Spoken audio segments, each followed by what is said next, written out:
வில்லியனூர் மாதா கோயிலுக்கு வந்திருக்கேன். 10வது 12வது பிள்ளைகள் சிபிஎஸ்சி போர்டு எக்ஸாம் எழுதுகிறாங்க. அவங்க நல்லபடியாக எக்ஸாம் எழுதணும். மற்றும் ஸ்டேட் போர்டு எழுதுகிற பிள்ளைங்களும் நல்லா படித்து நல்லா எக்ஸாம் எழுதணும். அதுக்காக வேண்டிக்கிறதுக்காக வந்திருக்கேன். இது வில்லியனூர் மாதா கோயில். என் நெஞ்சில் குடியிருக்கும் பார்வையாளர்களே, நீங்களும் என்னோட வேண்டிக்கிங்க.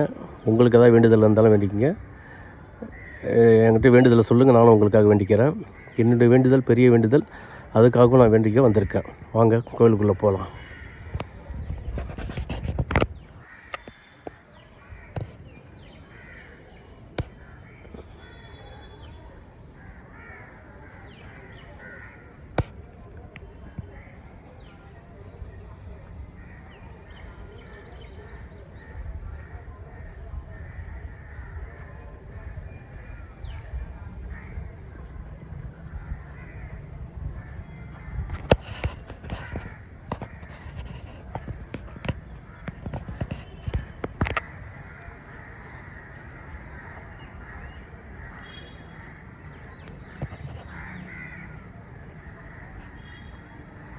மாதாவும் நமக்காக வேண்டிக்க போகிறாங்க கடவுள்கிட்ட. நம்ம எல்லா வேண்டுதலையும் மாதா கிட்ட சமர்ப்பணம் செய்வோம். 10வது படிக்கின்ற மாணவர்கள், சிபிஎஸ்சி ஸ்டேட் போர்டு, 12வது படிக்கும் மாணவர்கள் சிபிஎஸ்சி ஸ்டேட் போர்டு அனைவரும் நல்ல மார்க் எடுக்கணும். நல்லபடியாக படித்து 100% பாஸ் பண்ணணும்னு சொல்லிட்டு பாஸ் பண்ணிவிடுவாங்க. 100% மார்க் எடுக்கணும்னு சொல்லி நம்ம கடவுள்கிட்ட வேண்டிப்போம். வாங்க உள்ளே போகலாம்.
நன்றி, வணக்கம்.